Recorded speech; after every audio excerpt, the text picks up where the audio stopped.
Okay, so I usually make ICT concepts so simple that it doesn't seem to be ICT concepts, but let's just make it a bit complex here. We will discuss order block and fair value gap here, okay?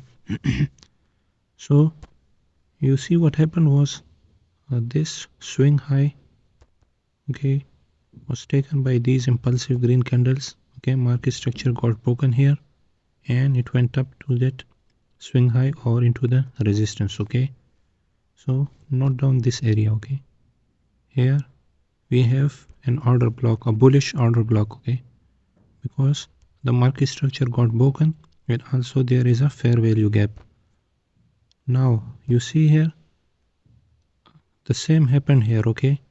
The market structure got broken by impulsive candles and some fair value gap is left here, okay? So you know this is your range now. The previous order block and this order block, okay? This is your area now.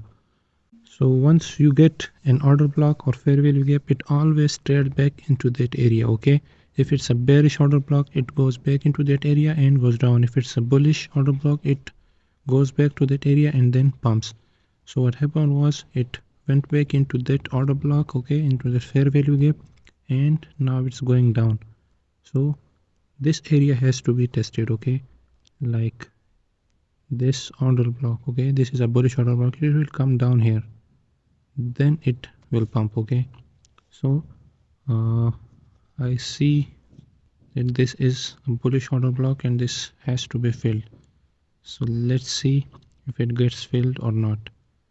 But the video was just to teach you about order block and fair value gap, okay? Bearish order block and bullish order block.